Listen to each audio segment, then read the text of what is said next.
A reading from Isaiah. In the year that King Uzziah died, I saw the Lord sitting on a throne, high and lofty, and the hem of his robe filled the temple. Seraphs were in attendance above him. Each had 6 wings.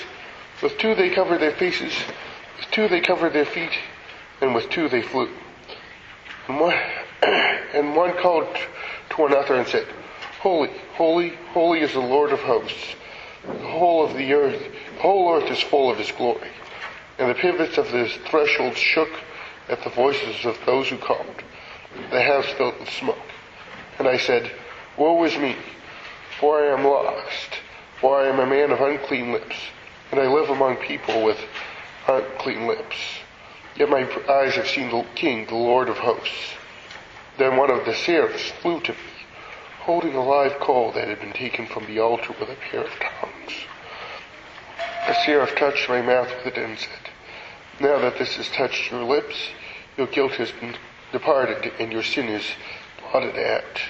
Then I heard the voice of the Lord saying, Whom shall I send, and who will go for us? I said, Here I am, send me. A reading from 1 Corinthians. Now I would remind you, brothers and sisters, of the good news that I proclaimed to you, which you in turn received, in which you also stand, through which also you are being saved, if you hold firmly to the message that I proclaimed to you, unless you have come to believe in vain. For I handed down to you as of first importance what I had in turn had received, that Christ died for our sins in accordance with the Scriptures, and that he was buried, and that he was raised on the 3rd day in accordance with the Scriptures, and that he appeared to Cephas, then to the 12. Then he appeared to more than 500 brothers and sisters at one time, most of whom are still alive, though some have died. Then he appeared to James, then to all the apostles. Last of all, as to one untimely born, he appeared also to me.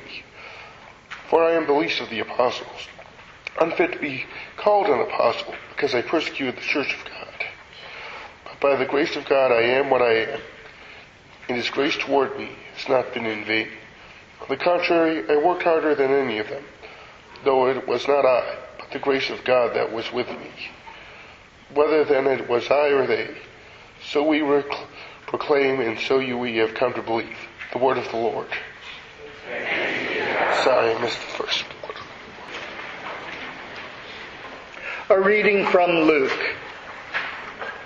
Once, while Jesus was standing beside the lake of Gennesaret, and the crowd was pressing in on him to hear the word of God, he saw 2 boats there at the shore of the lake. The fishermen had gone out of them and were washing their nets. He got into one of the boats, the one belonging to Simon, and asked him to put out a little way from the shore. Then he sat down and taught the crowds from the boat. When he had finished speaking, he said to Simon, Put out into the deep water and let down your nets for a catch. Simon answered, Master, we have worked all night long, but have caught nothing. Yet, if you say so, I will let down the nets. When they had done this, they caught so many fish that their nets were beginning to break. So they signaled their partners in the other boat to come and help them. And they came and filled both boats so that they began to sink. But when Simon Peter saw it, he fell down at Jesus' knees, saying, Go away from me, Lord, for I am a sinful man. For he and all who were with him were amazed at the catch of fish that they had taken, as so also were James and John, sons of Zebedee, who were partners with Simon. Then Jesus said to Simon, Do not be afraid. From now on, you will be catching people. When they had brought their boats to the shore, they left everything and followed him. The Gospel of the Lord. Thanks be to God.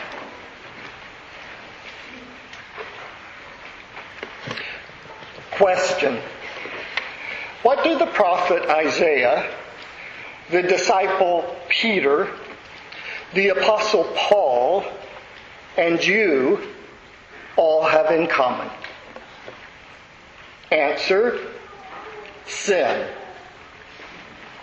Question. Can God work with that? Answer, absolutely. Isaiah was a prophet in Jerusalem in the 8th century before Jesus was born. According to the Bible, he was the son of Amos, though the Bible gives us no idea who Amos was. Isaiah preached during the rules of King Uzziah, King Jotham, King Ahaz, and King Hezekiah of Judah. One day, in the year that King Uzziah died, Isaiah was in the temple and he saw God.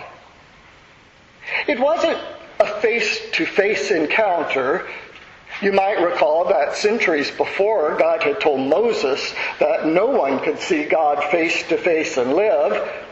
So God showed Moses only his backside.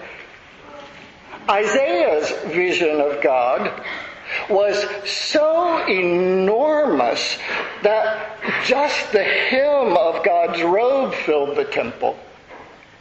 The vision of God was enormous. And I think enormously scary. Seraphs were flying around. Seraphs were not pudgy little toddlers with wings on their backs. Seraphs, or seraphim, were winged creatures that attended to God, but they had 6 wings. And with 2 they covered their faces, and with 2 they covered their feet, and with 2 they flew. Since the word seraph is also translated in the Old Testament in other places as serpent, there is every reason to believe seraphs had a serpentine form. They spoke to one another, obviously in a language that Isaiah could understand. The temple shook and the building was filled with smoke. I don't think I would like to see what Isaiah saw. He felt that the vision certainly meant his doom.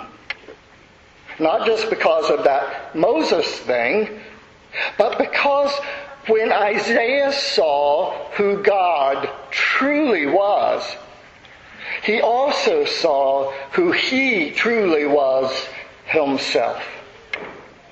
Isaiah was standing in the presence of God, and the difference between them was so abundantly clear, he couldn't imagine the encounter would end well.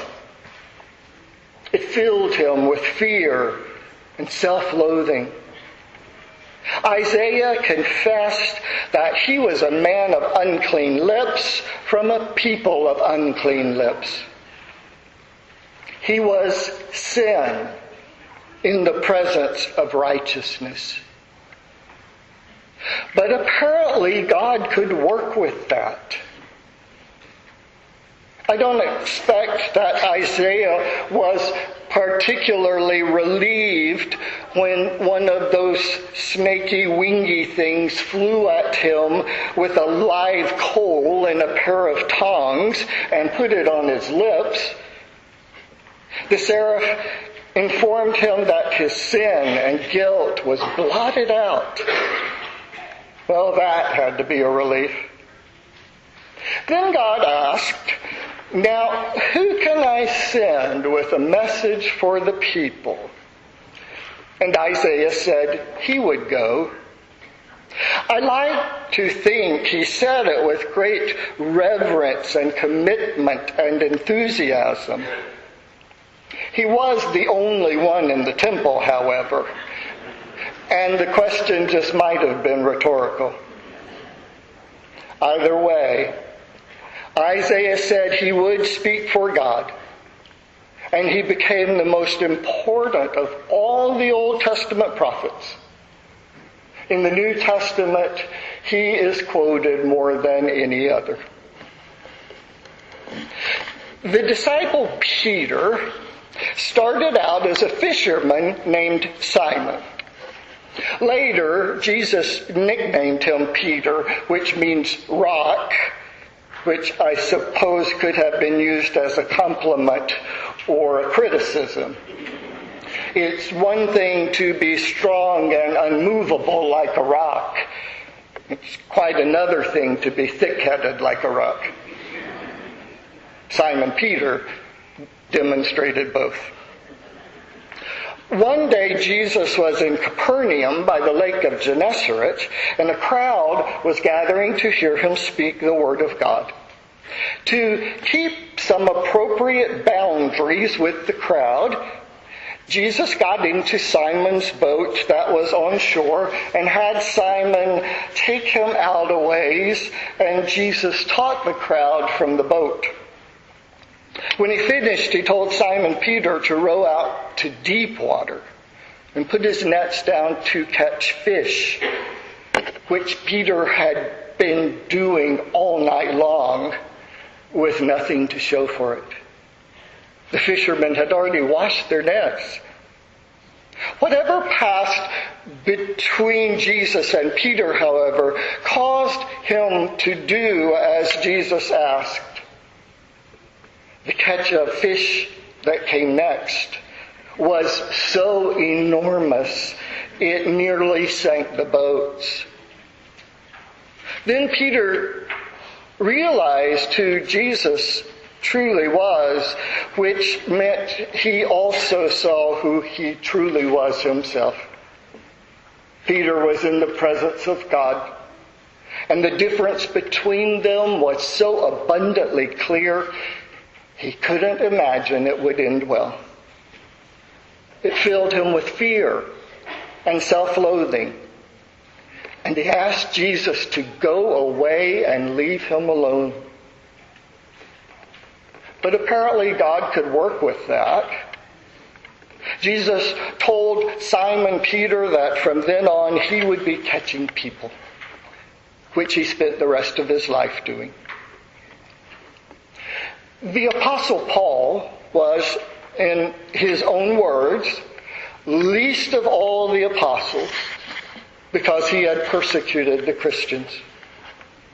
Paul, in his whole life, was always passionately devoted to God. He was born a Jew and grew up as a person with a very passionate zeal for the laws of God and the traditions of the elders, all of which he believed he kept. So when Jesus of Nazareth rose from the dead and people began to worship him, Paul was compelled to try to destroy the developing church.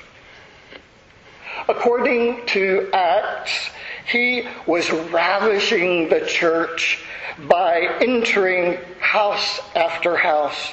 Dragging off both men and women, he committed them to prison. Then one day, on the road to Damascus, Paul had his own frightening encounter.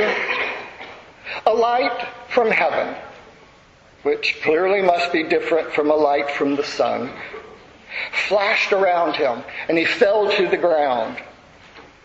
Then he heard a voice ask, "Why do you persecute me?"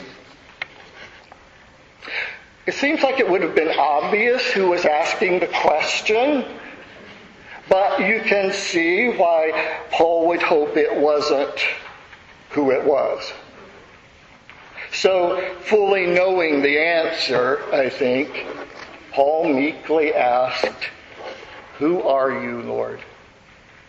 And the reply came, "I am Jesus whom you are persecuting."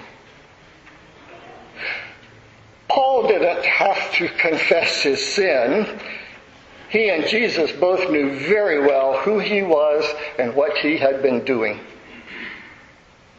When Paul saw who Jesus truly was, he also saw who he truly was himself.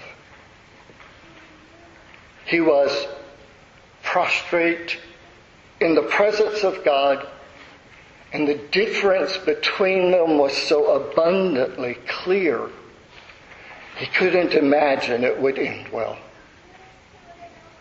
It filled him with fear and self-loathing. But apparently God could work with that. According to Acts, God said, Paul is an instrument whom I have chosen to bring my name before Gentiles and kings and before the people of Israel. And that's what Paul did for the rest of his life, with even more zeal than before. Question.